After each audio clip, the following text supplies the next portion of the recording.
just relax and get out. Maybe that's analogous to life. When you have a challenge, don't tense up, roll with it, take your beating, take your flogging, and then reassess. They say the number one tool in any survival situation, by far, the number one tool you should have at all times, and you do have it, is your brain. So your mind is so powerful to assess your environment, what tools you have, what's your next step, but you have to relax and let your brain do its work.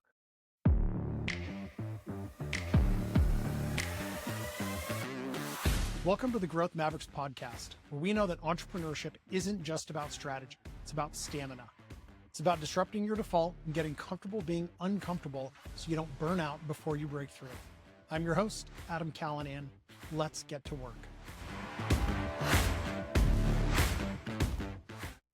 Our conversation today is with Dr. Rob Yonover. Rob is a big wave surfer, a volcanologist, and the inventor of the Sea Rescue Streamer, which is used by a bunch of different organizations in the military, SpaceX. It's on boatloads of planes, and it comes from his experience doing survival things in crazy situations out in the ocean. He's been down 2,000 feet underwater multiple times as part of his studies in and around island systems. Lives in Hawaii. We spend a lot of time talking about bootstrapping, which is how he has built this product and company, staying really lean. We spend time talking about why if you have an idea that you're going to go and pursue, why you probably shouldn't run out and just quit your day job, the importance of keeping your overhead really, really low, and how you define success on your own terms, not on a VC's or investors' terms. We talk about really scrappy customer acquisition tactics, being what he refers to as a polite pain in the ass, which I think is fantastic and really resonated with me in my alternate version of that being more of a soft offense that I learned from Dr. Jeff Spencer. The part to me that was the most fascinating about this conversation is really the mindset discussions and how his training in big wave surfing, like real big wave surfing, and remaining calm under pressure, looking at the animals around him in that deep water scenario and how they're interacting with the waves, helped him formulate his own training strategies around, again, being calm, being prepared, and that really, really, potentially dangerous, not even potentially, really dangerous situation, and how all of that helps to unlock creativity and the importance of stepping away into nature, which, if you've ever listened to this Growth Mavericks podcast show, you will know that I talk a fair amount about and is a big part of my life. So some really interesting parallels with my being in the mountains and his being in the ocean, going out and doing hard things that have some risk associated to them. In his case, from my perspective, a lot more risk than some of the things that I go and do. But it's a really fun conversation, really interesting with a really fascinating guy. So I hope you enjoy this conversation with Dr. Rob Yonover. So you are calling in today from Hawaii. Which island are you on? Oahu. Okay. Have you been there for a long time? 41 years. Came here to work on my volcano work. Yeah, I've been here a long time. I'm a surfer, so it made sense. And I worked on volcanoes. I got my PhD working on here. It's kind of a crazy story, but it's good. Have you been out here? There's a good rabbit hole. Yeah, I've been up and every time it's been to Oahu. Okay. Yeah. I mean, I got so many rabbit holes. I don't think you have enough time. So you got to pick what you want to talk about. But how did you get into? Okay, let me rephrase this. I have a 4-year-old son, and I feel like if he had the option to choose today of something really cool to study, volcanoes would probably be top of the list. So is that a thing that you wanted to do since you were a 4-year-old boy? Well, I grew up in Miami, so it was nothing but flatness, and the things we could look up at are billboards. I never even saw a mountain until I was doing summer trips. So unlike Montana, and I like science, and science was cool, and I did well in science and math, and I just kept going. And what I learned early on is if you do well in school, no one hassles you. So, and then people start throwing money at you. So I got paid to get a master's, and I got paid to get a PhD working in Hawaii. And I also got to go down in 2-mile deep submersible dives off Galapagos in the Alvin. So, that also was paid for as part of my PhD. So those types of experiences are great. And tell your son or daughter that it's all about school. You do well at school and doors open up, and you never give up learning. I mean, that's where I'm at. I just I keep going. I want to learn everything I can, and of course, ideally, stuff you're interested in, right? So volcanoes Yeah. are the ultimate for me, next So to did waves, of you course. okay, well we'll talk about that too. Where did you go to school? I went undergrad, Florida State, state school. Then during my undergrad in geology, my professor was the guy that got me interested in freshman geology, talking about volcanoes, earthquakes, mining, diamonds. Everything was so cool. And he kind of challenged me and kicked my ass. And I took an optical mineralogy class from him, and I kicked his ass and got all A's. And he became my master's professor, and he hired me to teach and get a master's at Florida State. And we worked on a gold deposit in Nova Scotia. And then I used to pass this building in Tallahassee every day with a picture of University of Hawaii with pictures of volcanoes and ocean. I'm like, shit, I got to get out there. I'm a surfer in Miami, and the waves were tiny. I wanted to surf real waves. And also the women were mean in Miami, and they seem to be nice in Hawaii. So My parents both went to Florida State. So really, all right. I grew up watching Florida State football with back in the Bobby Bowden days and Of course. the heyday. That's great. It was wild. And they were a losing team when I got there, and they kind of turned it around. It became a big thing, but football wasn't a big thing when I got there. But it was a cool place. I really enjoyed it. So you're in That's funny. Florida looking at the billboards of the volcanoes and the surf, that's not relying on a storm swell or a big boat to drive by. And you're like, I Exactly. need to go there. So you Exactly. packed up and flew to Hawaii. Yeah, I got, again, getting back to get it. I got straight A's. I had derelict friends, but my parents preached responsibility, resourcefulness, and respect. So I kept doing, the more you do of those three R's, the more responsible you show, the more you get. And my friend, one of them turned out to be a big rock star. The other OD'd on opioids. They were crazy, but I got all A's, so everyone trusted me. And I just realized this is the formula: get all A's, no one can touch you. And then my parents would just lend me the car to skip school when there were waves. I even borrowed the car one summer and drove to New York as a 16-year-old, no GPS or anything, with my three derelict friends. So it just traveled. They did instill travel in on us, and I just kept looking at the globe and the map. And volcanoes were so foreign, and even mountains, and also waves. Like Hawaii seems to be the ultimate. And I applied for PhD programs in Hawaii, New Zealand, and California. And the New Zealand offer came in first, but I looked at a globe. I'm like, shit, that's far from Florida. And then and cold water and sharks. And then the Hawaii offer came in. Oh shit, warm water. It's only halfway as far as New Zealand. I'm in. And I hated Hawaii as a kid, surfer, because the waves were perfect. The women were beautiful, and I was stuck with 1-inch waves. And, it was such a tease. But the second I got an opportunity to come here, I was on it. And I've never really looked back. 41 years and counting, and I'm still surfing big waves on the North Shore. And that's when I get my good ideas for inventing. When I'm in the water, and I invent survival gear. So it's fitting that the heavier shit you're in, the more likely you are to figure out a solution. And I also fish in rough water. I got this crazy little Power Cat 22-foot boat, but it's like a big surfboard. And I go out in like 8-foot seas, 25 miles out, and I tie myself into the boat and catch fish and sell them to the restaurants. So there's all these mental breaks in deep nature that enabled me to really get into inventing and also deal with what I had to deal with at home. My wife got paralyzed with MS, and she was in a wheelchair for 19 years while we had a 7-year-old and a 4-year-old. So that was a heavy, heavy run. But all these things helped me keep it going. And, we talk about perseverance and kind of scrambling. That's my middle name. It was pretty challenging. When there's so much in there, this is going to be I great. know. I'm sorry. And no, don't be sorry. This is exactly what this is for. This is the point of this podcast. Okay. When Perfect. when I moved to Montana, so I've been an entrepreneur for a long time. I've been in a couple of different businesses. I did not realize the value of doing extremely difficult physical things that have some danger element to them, like, Hmm. you know, 15 miles back, horseback, backcountry archery hunting in grizzly bear territory, well, clay, whatever it is. Like Yeah, I yeah. never recognized how mentally beneficial going and pushing yourself in those extreme environments can be until I moved to Montana and found opportunity to go and do those things.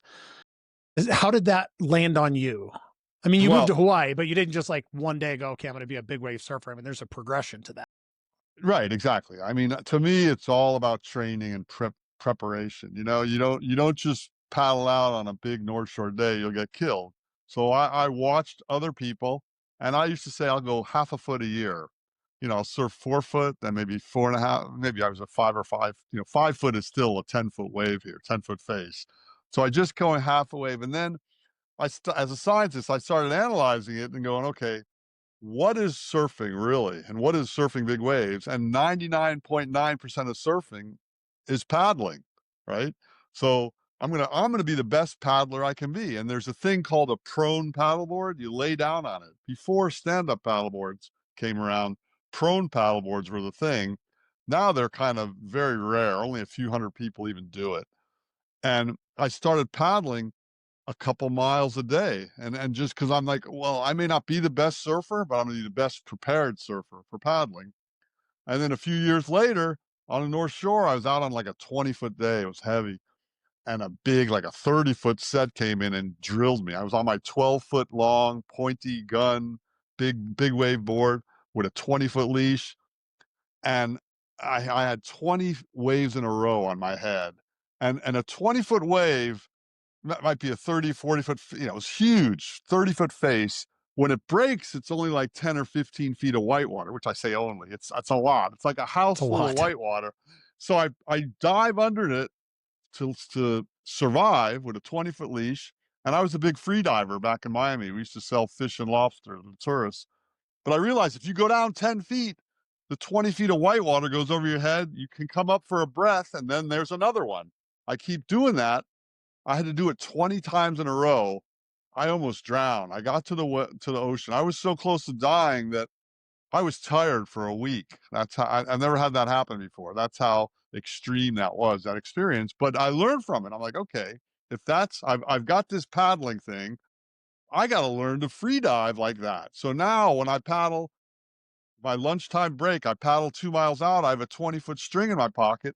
I do 20, now 50 one breath free dives in a row. So I get used to going down 10 feet, one breath, down 10 feet, one breath, down. And I also, even in my inventing, there's a thing called biomimicry. You mimic what nature does. Early on, I'm like, what would a turtle do in big waves? I watch turtles all the time. They mellow out, they get into their shell, they go underwater, they come up, take a breath, they're calm. You got to be calm. So I try to emulate that by practicing how they swim. And even like a whale that swims from Alaska to Hawaii, they don't swim on the top doing freestyle. They go down. It's mellow down. So I just it just seems like our bodies and minds have so much more than we use, obviously. And when you push yourself like you do back country, you start, kind of mining those extra energy or mindful sources in your brain and body that you didn't know exists. And it's so gratifying to survive those. And again, I don't do it haphazardly, just like I'm sure you don't. You take measured risks. That's kind of how I do it. So to me, a measured risk means the right material, the right equipment, but also the right mindset. And the right mindset comes with the training. I eat well, and I'm old now. I'm 66. I'm still surfing big waves, but I'm confident because I train right and I've done it a lot. The other thing is repetition. I go to this same couple big wave spots on the North Shore, and I go even when it's shitty, I go just to get that experience. So I've seen it, all the 50 faces it shows me: choppy, glassy, big, small, medium, cross shore, onshore. So then you're kind of used to it. So it makes you more comfortable. And that's kind of, and then when you're in that state of comfort, that seems to let my mind explode with thoughts of any, they may be inventing survival gear or just relaxing, and just thoughts that things pop in your mind. The brain works in mysterious ways. I just had my first daughter. She's now 7. So 6.5 years All ago, right. I was surfing in Namotu, And I Okay. had a similar experience to that first experience. And to the listener, when we talk about measuring wave heights, those are measured off the back of the wave. So when he's talking about Right. like a 7-foot wave, that's 7 Right. feet measuring off the back of the wave, which means the face is double that. So these are Right. massive Exactly. waves. But I Exactly. took this huge outside set on the head and I tried to get under it, didn't get under it, and I just got hammered over and over, pushed me all the way into the reef. I honestly thought I Ooh. was going to die. I was, the surfboard's tombstoning. This is a seven Yeah. foot leash. So I'm like climbing up the leash to get to the top. And of course, obviously Yeah. I made it out, but Right. it was kind of a life altering experience. I mean, honestly, because I made it out, it like reset my perspective of what I was capable of Exactly.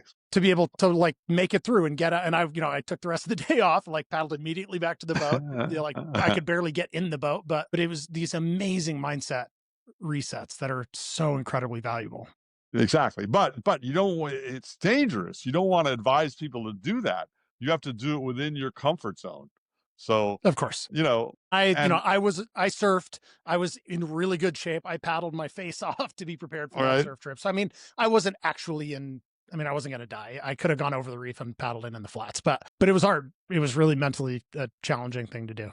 Yes, absolutely. And it's just but I think it's calm under pressure, calm under storm. And even when I do get drilled, if I don't get under and one of the worst things that ever happened to me turned out to be nothing, but like a 30-foot face was coming in one day at my big wave spot on a 12-0. I'm 12-foot board. I'm paddling up, up, up, up to get over it. And sure enough, I didn't get over it. I got pitched backwards. The worst Man, possible position you can be in, a 30-foot wave going backwards. And I just laughed, going, this is how I die, I guess. But nothing happened. I got hit. And because I was so far out, there was not another wave behind it.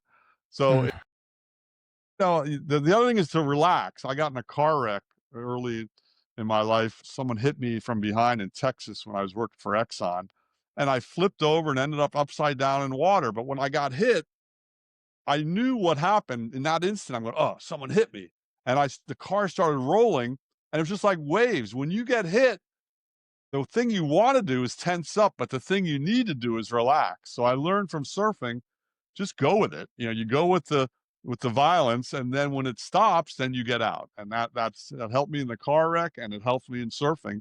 Just relax and get out. Maybe that's analogous to life. When you have a challenge, don't tense up, roll with it, take your beating, take your flogging, and then reassess. They say the number one tool in any survival situation, by far, the number one tool you should have at all times, and you do have it, is your brain. So your mind is so powerful to assess your environment, what tools you have, what's your next step, but you have to relax and let your brain do its work.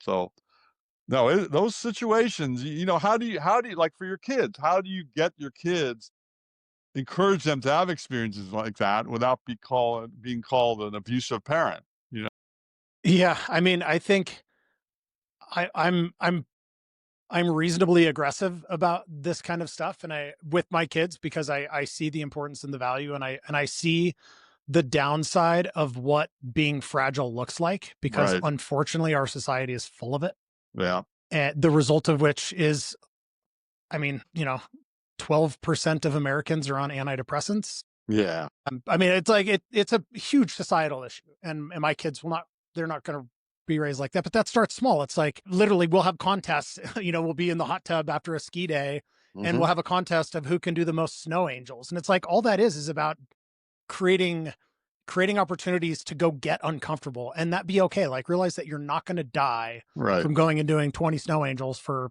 45 seconds and getting back in the hot tub. And at a right, young age, they think they're going to die. right. So yeah. No, that's good. It sounds like you're a good parent. I even now I got a granddaughter and she's crazy. She jumps in the pool and she can't swim, but she doesn't care. She goes right in. She's fearless, which is kind of scary for what may come in the Yeah. future. But it's a good experience. I'm trying to teach her to swim, but she doesn't. She loves diving in. So it's just like a mindset, and also the mindset of parents showing that this is you do the snow angels too. You show them that what's possible, Absolutely. and you show them what other kids. I like to always put kids against each other, not that competitive, but just to say, that's how the big kids do it. Don't get stuck being a baby. Babies don't do that. The big kids don't complain about this, and they try things, right? So it's Yeah, I mean, leading by example is critical. You could say the absolutely things all you want, but you got to be leading by example. But exactly. so, how did your first product then? Yes. Was that? Yeah, it seems like you've probably invented a lot of products. What was your first product to come Well, out of that survival?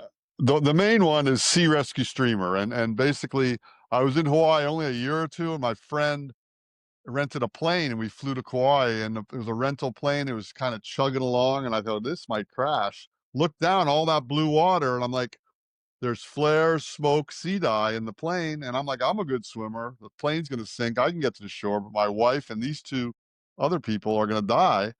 So it got me thinking, and I flew to Miami, where I grew up, a few weeks later.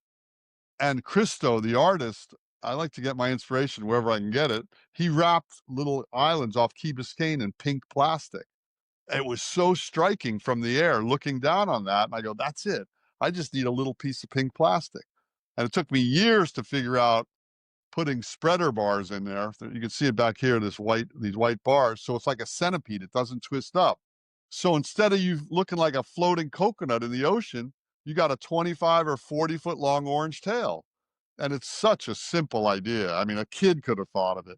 But the beauty of a simple idea is the patents are broad because it's so simple. It's hard to design around. So I got military approval after they stopped laughing at me because the original was pink, and they said, "Oh, you got to lose the pink." So I went to I went to International Orange and just kept bugging people. I'm a polite pain in the ass. I'll keep calling you till I try to get what I think you should do for me. And if you don't, you don't. But you got to keep trying. And, it's got military approval. It's used all over the world. It's under the ass of every astronaut on SpaceX rocket flights. It's saved lives. The guys have thanked me. Got it on Shark Tank. It's huge in its own way. It's still not the home run, which is it should be on every life raft, life jacket, flight jacket. It is with certain militaries around the world, but that'll probably happen when I'm dead, but that's okay. I'm trying. So, I've invented a whole bunch of other stuff too, like portable pocket flotation device, portable desalinator, video search and rescue, all this stuff around survival. That seems to be my niche. It's a long road, as you know, and you just kind of the whole key there is perseverance. So I always tell people, don't quit your day job. So you can quit your day job. It takes twice as long and twice as much money, so you got to have some staying power. Yeah, that is the name of the game. It always, to your point, like it's always going to be 2 or 3 times what you think it's going to cost. It's going to take 2 or 3 times longer than you think it's going to take. I was having a Right, conversation yesterday with someone on the same topic who also gives very similar advice in that I do the same where, I have all entrepreneurs that have had any amount of success. Other people come and ask you questions like, hey, I have right, this idea. I want to do this thing. right. And their mentality is generally like, I need to quit my job and go all in on this thing. And I'm like, whoa, whoa, whoa, whoa, whoa. Yeah. Exactly, Keep your job for as long as you can keep your job. It gives you the ability to take the time to figure the thing out. exactly. And if you do I'm a math guy too. So you do the 168 hours in a week, 40 hours sleeping, 40 hours working, you still have 80 hours. So, you do it on nights and weekends, turn off your phone, stop scrolling, stop wasting time, stop giving yourself excuses why you can't do it. But you're right. You should never quit your job because it's too much pressure. I mean, you got to have an income so you can have the freedom to fail, achieve, have delays, whatever it is. Another thing is my big mantra has always been low overhead. And that's the difference between me and a lot of these people. Even the idea is, oh, get investors and blow it up. Well, only do that if you have to do that. I'm more, they make fun on Shark Tank about the mom and pop hobby business. I'm like, screw you. That is the way to go. I don't care what you guys say. I don't want a bunch of partners telling me what to do. Even Mark Cuban, they all love the streamer on Shark Tank, which was great PR. It's getting 58 million hits right now on YouTube, and it's 7 years old, and they've shown it on CNBC 100 times. But they see it as a failure. I'm like, no, this is a success because I've used that and I've gotten my overhead so low that if the orders come, great. If the orders don't, I can weather any storm, and that is a key for anyone that wants the business to continue. I want to perpetuate a business. I'm not into just blowing one up and selling it. I mean, that's fine for some models, but not for me. They have wildly different visions and definitions of success. And Right. that's really important for people to understand. I mean, there's a lot of ways to skin that cat. And your version of that is similar to my version of that. And I also was on Shark Tank, Right. Oh yeah, yeah. maybe 2 or 3 years after you. We Okay. never had any investors. We didn't have any employees. We ended up having a couple of employees by the time we did get acquired, but it was still, we had no investors. It was built on cash Perfect. and we got to control it. We got to Yeah, travel 4, 5, 6 months of the year while doing that because of the exactly. way that was structured. Exactly. And you travel where you want. I mean, a lot of people said, "Oh, it's too bad Mark Cuban didn't invest." I go, "Yeah, but then his 30-year-old kid would be calling me saying, why don't you go to this trade show? Why do you build them in Hawaii? You should build them in LA." All these things that I don't want to hear that.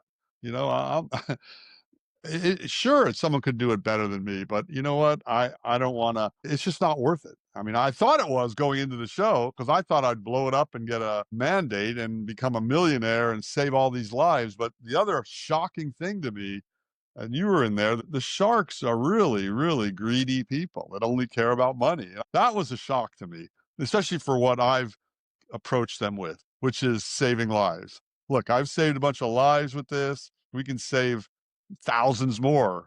What a great feeling it was. I'm sharing this with them. They didn't give a shit, when you have that much money, what else is there in life? I still don't get it. I really don't get it. And I have a lot of friends with a lot of money and they're still so competitive. They're so hungry and I give them credit, but smell the roses. What's the point? And you get so much money, you start worried about all this shit. My one friend has 7 employees at his house. What a hassle. I'm people in your face all the time asking you stuff and, security cameras, all this shit. It's like, well, I want to live a simple life, but that's me. Yeah. I mean, these are all choices and all the choices have consequences, good, bad, and indifferent. But the reality is exactly. we get to make choices. Exactly. And it's good to be flexible. Like my father he was one of the early entrepreneurs. He had a mail order business. And Amazing. I wrote a book, Hardcore Inventing, and the original title was Inventing in Your Underwear. And it was an homage to him. The guy worked at home in his underwear. He said, I have to tell him, "Hey Dad, can you put some pants on? My friends are coming over." It was awesome. And then at like Tuesdays, he'd take us fishing or whatever. The guy was totally flexible. And my mantra lately is, I'm still an amped out person. This guy was so mellow. So I have a mantra. It's called Jiminri, and I try to aspire to be like my father, which is jolly, mellow, no rush ever. I'm kind of opposite to all of them. I'm jolly, but I'm not mellow, and I'm always in a rush. So I'm always trying to live that kind of laid back mental lifestyle that guy had. And the reason he had it was he was his own boss for 60 years.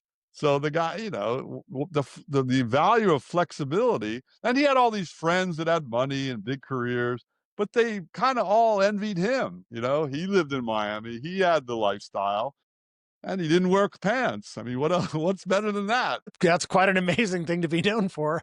I think so. I That mean, I that's try to live that. I wear surf shorts, but I cover. I'll go one more layer on top of my underwear. But I dress up. I'm going to big military international survival meeting I'm part of every year. I go next week and I stay out of the sun. I shave. I cut my hair. I wear a suit and tie, and it's fun. It's like dress up. It's cosplay. Not really. yeah. I mean, that's my job, but it's funny because a lot of people only know me in a suit and tie. And I'm like, Jesus, I never even wear a shirt. So anyway, it's funny. It's lifestyle. Living in Hawaii, and maybe this is different in Oahu just because of where it is, but living in Hawaii is, I mean, it's island time. Like, are you known as like the local crazy man? Well, a little. I mean, the thing that people look at me, first of all, for years, I would surf at Tuesdays at 1 o'clock. Or everyone thought I was a drug dealer. They're like, this guy has so much flexibility. But the other thing to do that, to number one, live in Hawaii, and number two, run your own business, you have to be self-disciplined. And, as loose as I'm sounding, I'm very, very disciplined and rigorous. You can't, you have to be driven and you have to drive yourself because, yeah, it's beautiful every day. There's waves somewhere on the island every day. You can screw around all day, but no, you got to pick your spots. So it's really a challenge. It's not really been a challenge for me in that regard because I know I pick my windows and I get it. And then that whole paddleboard thing is I condense that into an hour a day for lunch break, so I can have the busiest day, but I still get my ocean time, and it's like a drug. I get it, and then it prepares me for the good surf day I'm waiting on. I'm tracking the weather all the time, and my schedule. It's like, and it's way easier now with Surfline and all these things that Yeah. forecast. In the old days, we had to go look at the maps that the airport weather station would put at the university. We'd have to physically look at maps and make guesses. Now you can say, "Oh, no, I can't have a meeting Thursday. That's a bad day for me." Why is it a bad day? Well, you don't need to know, but it's a Yeah, bad it day for is. me. When you first started the streamer, Sea Rescue streamer, right? How did you sell your first unit? How did you sell the first 10 products? Was it just on the island?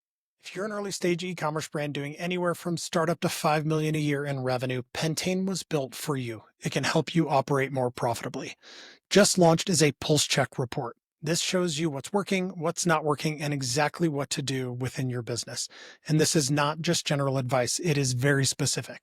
Like raise your prices by 4.6% to get to break even, or you need to hit a 2.34 return on ad spend in order to remain profitable with your marketing. It's far better than a report you'd get from an outsourced CFO that would cost hundreds or even thousands of dollars.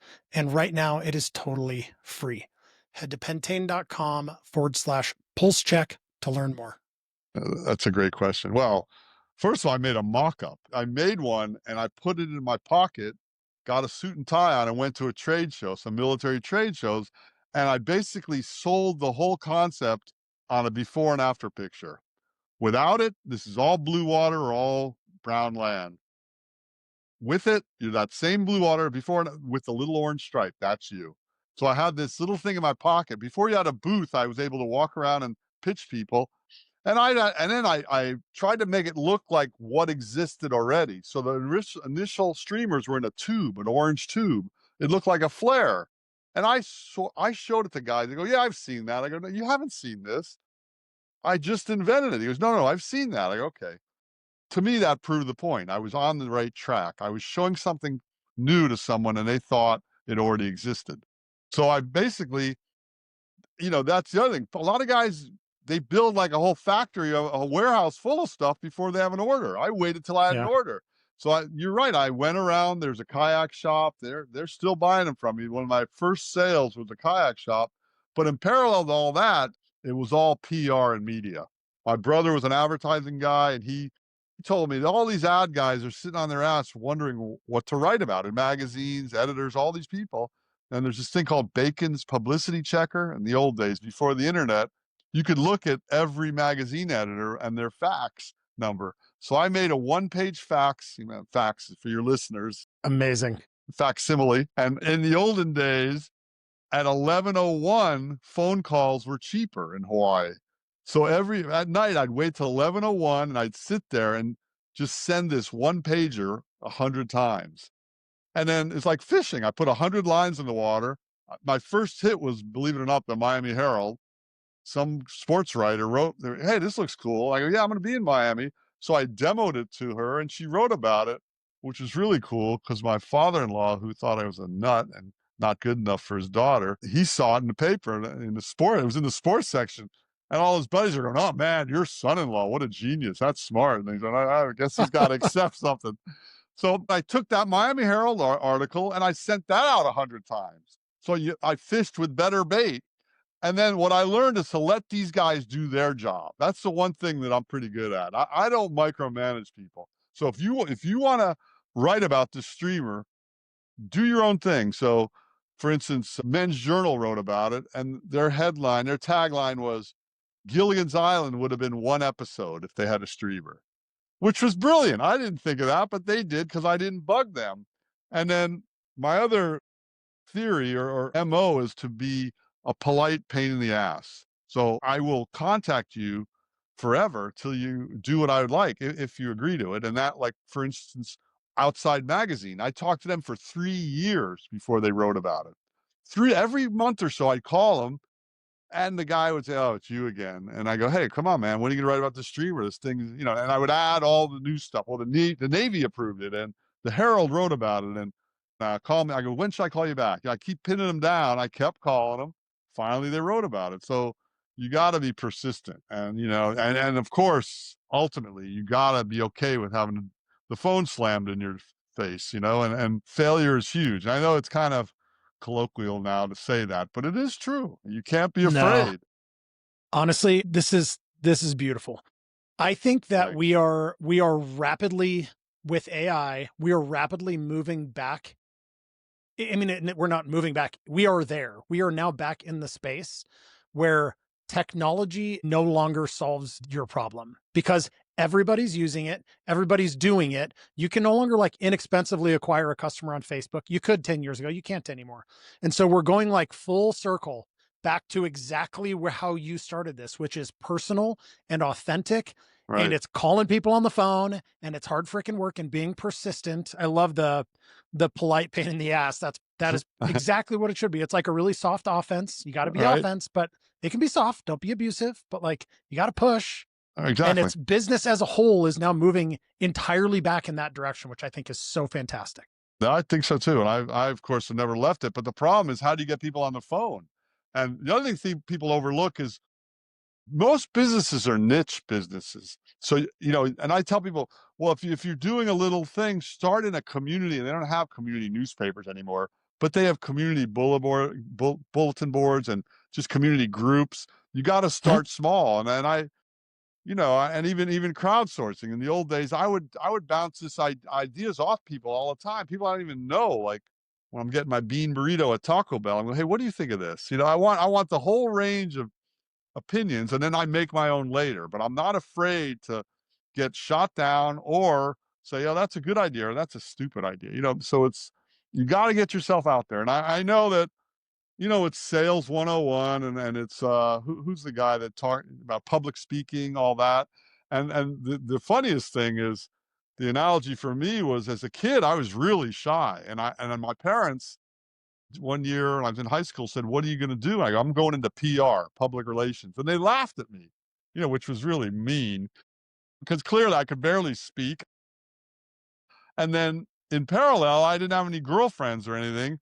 And my friend like had a mustache. I had like a baby face when I was 15. This guy had a mustache and a car. Shit, I didn't have any of that. So I picked up a book and tried to gain some knowledge. And the book, which really changed my life, it sounds horrible now. I'm like a misogynistic pig, but the name of the book was How to Pick Up Girls. And the thrust of the book was, what the best line is to try to pick up a girl back when you're 15? Say hello, you know? Yeah. And Start with that high. yeah, Yeah. exactly. So the whole book is all these great lines, but the real truth is, you know, cross the border. And I was a pool boy in Miami, really shy. My friend with the mustache, she had the cheerleader girlfriend in the car, all that. I had nothing. And that next day after reading the book, beautiful woman jumps in the pool with a leopard skin bikini.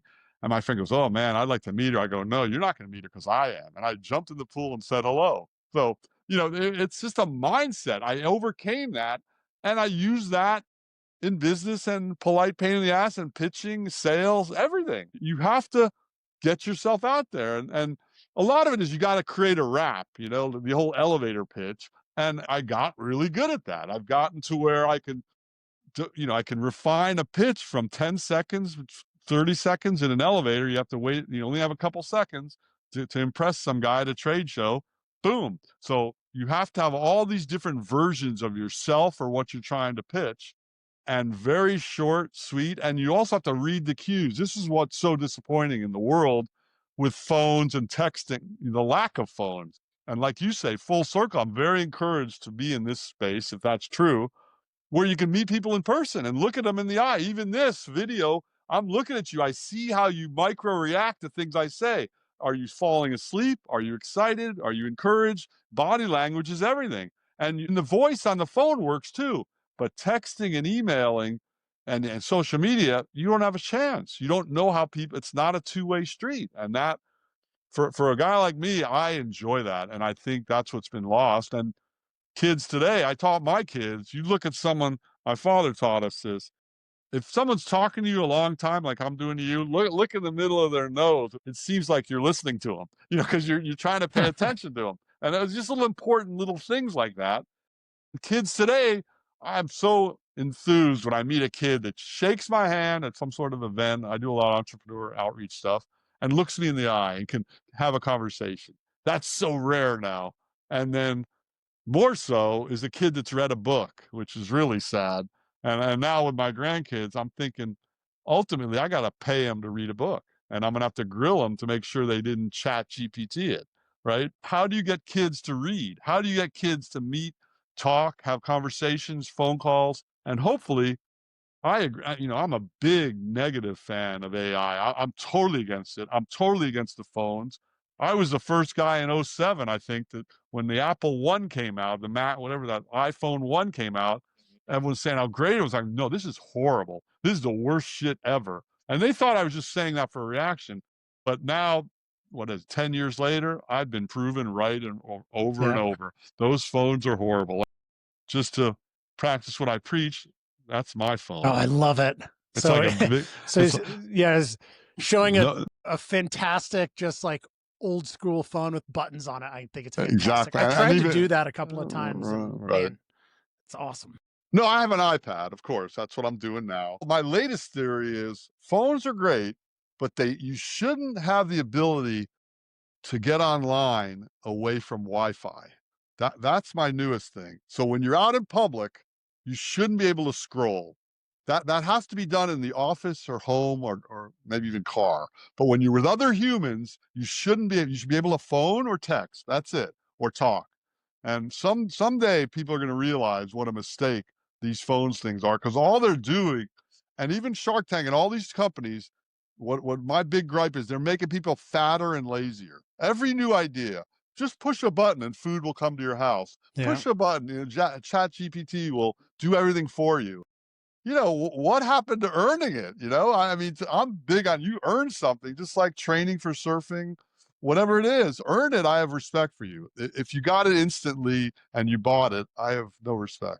So that's my rant on that. And I'm Yeah. sticking with it. It's an important, no, I mean, I think you're largely right. And I think that this is happening more in rural. I mean, I live in Montana. I don't know if that's technically rural America or not. It's pretty rural. I mean, there's Sure, less than a million definitely. people in the whole state.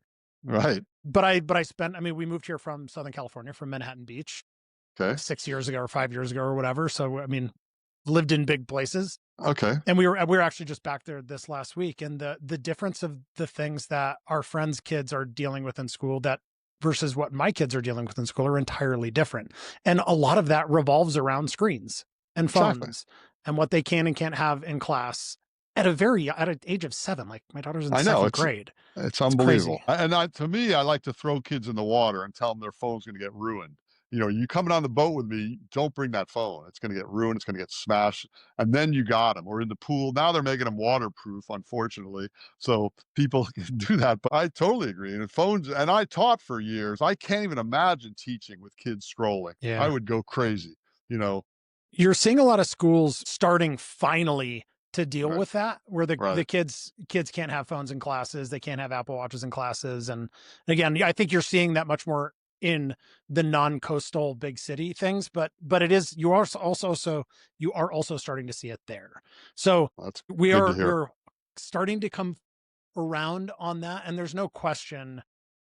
I mean, to anybody that, I'm 43, so like, anybody over 30 sees, Oof. and this isn't a judgment, this is really just part of reality, like sees this generation that can't make eye contact and can't Right. socialize, and it's not their fault. It's because of how they were raised. Exactly. It's their parents' fault, and it's society, but I always take it back to their parents. Right. And Exactly. Just like obesity, it's kind of the same thing. It's what as parents do we give our kids? Do we give them an iPad and a big gulp of soda, or do you give them nature and experience and good food? So they're parallel to me, and they're all sucking your brain dry, and that's the saddest thing, because this is the greatest country. I mean, I think it is, and we have the greatest entrepreneurs, and it's like you've got to feed them the good stuff, and I'm constantly disappointed lately, because when I go to these Shark Tank type things or business plan competitions. The ideas are so, no, I'm not saying hardware ideas are the best, but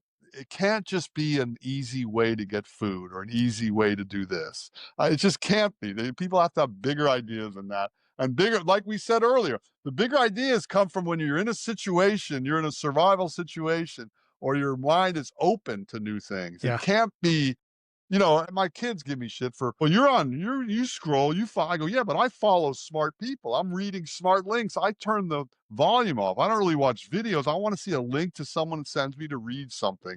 So it's like, what is the quality of your friends? So if you're following idiots, you're kind of an idiot, and the value, the way money and status has become the pinnacle. When we were kids, it was more like someone doing a cool lifestyle or some good idea person or some good creator, musician. Now it's more like Gucci this and exclusivity and private jet, which is, you know, it's like being a pro athlete. It's a one in a million. So stop dreaming about that. So it's hard. And Yeah. I kind of consider myself a defender of the kids and the kids that aren't even born yet because they're screwed. I'm glad to hear it's coming around. Yeah. I mean, I think the point is really important, and I think that it is absolutely valid point. I also do think that it is cyclical in nature, and that we are starting to see the other side of that, even from an entrepreneurial standpoint.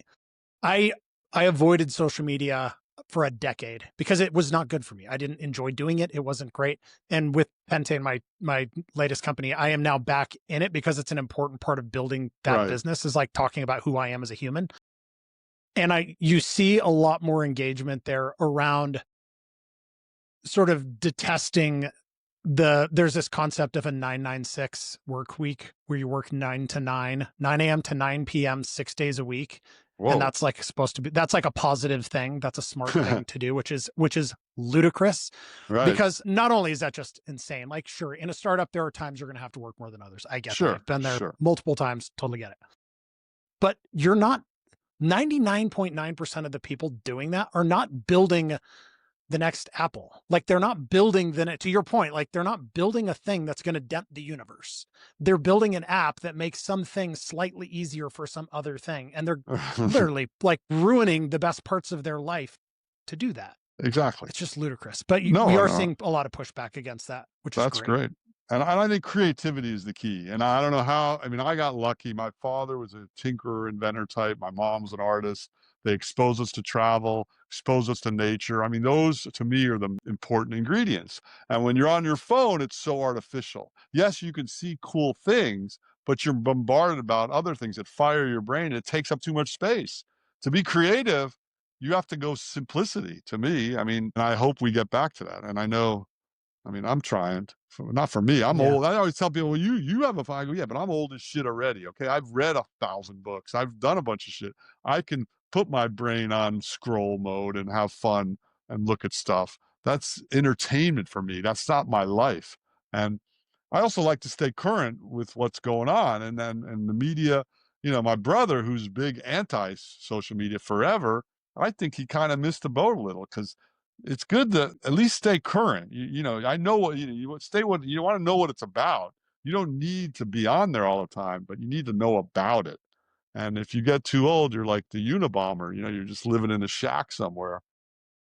Not that my brother is. Yeah. I love that progression. That's Yeah, great. well, that was a big jump. From anti-social media to Unabomber. That's perfect. So what do you, I mean, these are probably relatively apparent. You spend a lot of time in the water. You do a lot of very hard physical things. What is some advice that you would provide, a 30-year-old entrepreneur that's just starting their first company? What guidance would you give to them that might help them withstand like these wild ups and downs that we deal with as entrepreneurs? I really think the low overhead is the key, and kind of pretend like you're a one person business, even if you're not. Contract stuff out if you can, and don't rely on it making money. And if it starts to tell you it's not a good business, get out. I mean, it's okay to fail, right? People hold on to things too long. But I've found that if you treat it like this is my father was like that. His business was small. but he always treated it like, oh, this is nickel and dime stuff, but it still rolls in nickels and dimes. So he never had any grand illusions of what it was going to be. But if you find, and even my daughter, she started a business. My kids are very entrepreneurial. What a surprise. And she has this business going and she's making good money. And she keeps talking about expanding. No, no, don't do any of that. That's how you fail. You know, if you formalize it too much, then the overhead, and that's what, again, people get sucked up into the whole Shark Tank model of blowing things up. But you know what? You want to ideally make it profitable. And it may not be profitable right away, but the chances of it being profitable are way higher if it's a one-man show and you have low overhead. And I know that the business people in the world don't want to hear that. But yeah, Hmm. it may take off and that's fine, but don't jump to that conclusion that you need money. And once you start taking other people's money, you know, that used to be the thing. Oh, friends and family and other people's money. And I'm like, I don't want anyone asking me how this thing's going, you know, because that is a whole nother layer of hassle. And even taking money from friends or family, that to me is worse. You're gonna ruin your relationship with your friend or family by taking money on something that may or may not pan out. It's just crazy. And the other advice is to do multiple things at once. You know, the one thing I've done all the time is I'm working on this streamer, but I'm working on this desalinator. I like to move around because it's like a fresh set of eyes. You get stuck in a problem. So for an entrepreneur that has one product or one company, start another one. Keep a couple going if you can, small things, because you never know which is going to go well, and it gives you a break. The other one, the fresh set of eyes is a huge thing. And that's where, to me, nature and surfing, getting out, you get good ideas in nature. You get good ideas from leaving your problem and coming back. And your 996 thing is horrible. You never leave it. How can that be good for creating anything or problem solving? It can't be. And I think it was Gore-Tex or DuPont. Someone used to have these big companies. Some of them were really smart. They would build a building and they'd have 50 parking spots in their building, and when there were no more parking spots, they would start another division. They knew, I don't know, I forget which company did this. They knew never to grow it too big. So that's kind of a analogous to what I'm saying. I'm saying one man because I'm into the tiny show. And I licensed, the other thing I did for years is licensing. And I think still that's a great way to go if you can pull it off. But I had a profit sharing license agreement for 15 years, which was great, which enabled me to survive, taking care of my wife, raising the kids, still had money coming in all the time, guaranteed royalties, which is really hard to do. But with the streamer and the Navy military approvals, I was able to do that. But then when I got it back like 10 years ago, I'm like, that's great. And I tried to license it again, but the guy that makes my surfboards on the North Shore said, hey, man, do you know how to build them? I go, yeah, I invented how to build them. He goes, well, build them yourself and keep all the money. I'm like, geez, that's brilliant. Because he said, then you don't have to worry about China, tariffs, all that shit. And it's made in USA. And if I have big orders, I contract out, I expand my work assistance. But to keep it lean and mean is good. And I think that really people don't get that because again, the whole mantra in business is to grow fast, get it funded. And I'm like, no, don't take any money, start another company, you know, start another little thing. And it's like, there's a guy, Kawasaki, he's a Hawaii guy. He worked for Apple. He's one of the original guys. And he said, if you can build something for $1 and sell it for $3, you got a great business. So that's kind of been my mindset all along. Can you build something for $1 that you can sell for 3 or $5? That's it. There's your formula. So, and the other thing I learned by mistake is build something small. So storage and shipping are easy. One of my later Hmm. inventions, and I love this idea, but it's so impractical, I gave up on it, which is a water bike. And when you pedal, instead of a propeller, again, biomimicry, I like to mimic nature. So, have you ever seen a fish with a propeller? No, they have a tail or a fin. So, my water bike, you pedal and the fin goes like that, and it's cool. It's got a splash, you know, behind you, and you could walk, you could ride on water. It'd be very cool. Then I started thinking about it, bouncing it off people, and I'm like, wait a second. If I build 100 of these, where am I going to put them? How am I going to ship them? Where are people going to put them? They're too big. It's just too big. So, you know, it just was a non-starter. So the streamer is this big, I can put it in an envelope and send it. So that was a big advantage. So I will I will depart with you on one of those points, and that is for most people, like you are a inventor at heart. Yes. I would not suggest to most like first time entrepreneurs to start a bunch of things at once because it's Yeah. really hard to focus on making one of them happen and work. However, I would instead take that time where you might focus on doing another company, take that time and go outside. I Okay. Yeah. Yeah. 100% agree with that. Okay. Right. Right. Right. I'm an Like ultimate just get your multitasker. brain away. Right. Yeah, yeah, which is hard for most people. I mean, that's Right. hard for Right. me to Right. do. It's like Elon Musk is the perfect example of like the one human ever that can actually successfully create multiple companies. Right. But the go outside piece of that is critical because it forces you to detach your brain from that thought.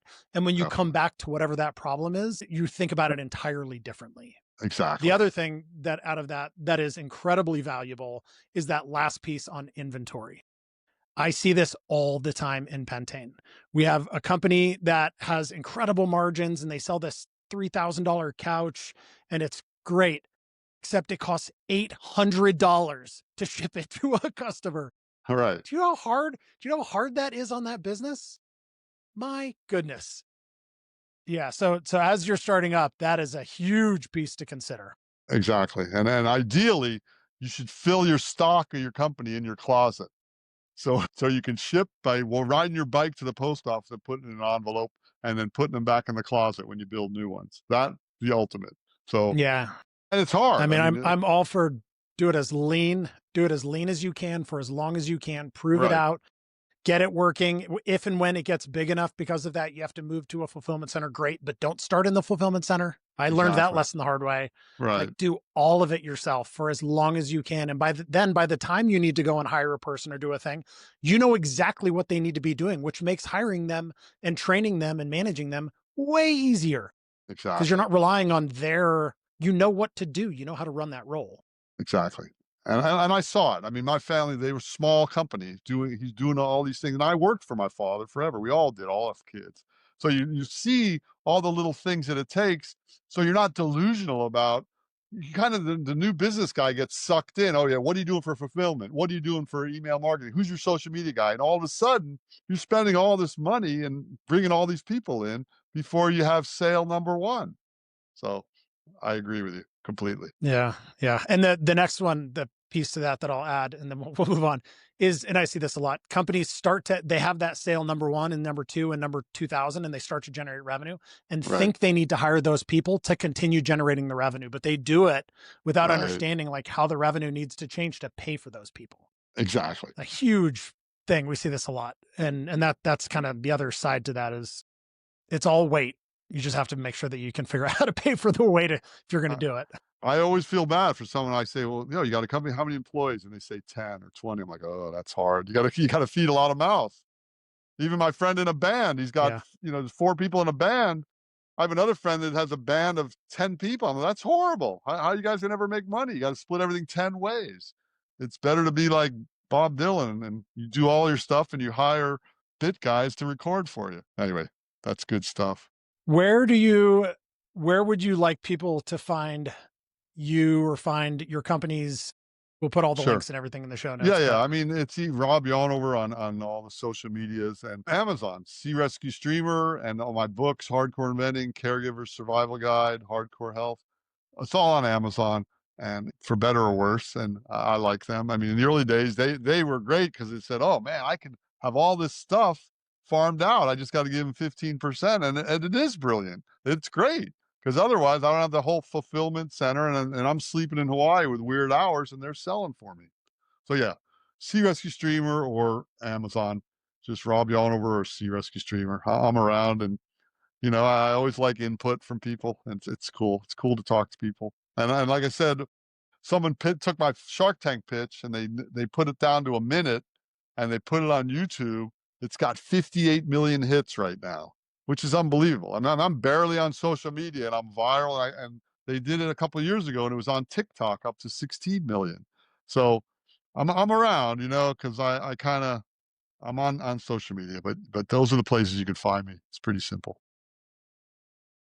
That's amazing. Yeah, that's a pretty great accident for someone else to Yeah, clip your thing and I know. It's turn into tens of unbelievable. millions of views. That's The great. only bummer is, I was in the hair and makeup room when I was younger, 7, 8 years ago. So people go, "What happened here?" I go, "Oh, I'm old as shit now. This is what happened." Amazing. Well, thanks All a right. ton for being here. This is a really, S really, really Same fun here, Adam. conversation. That was awesome. Thank you. My pleasure. A huge thanks to our guests today. Don't forget, this is powered by Pentane Financial and Advertising Command Center for Consumer Brands. Stop what you're doing, put your phone down, walk away from the computer screen, go outside, get some air, do something hard, push your limits, get uncomfortable, become more durable and more resilient, create the stamina required to get through those entrepreneurial barriers, stay in the game for as long as you can, and we will see you next time.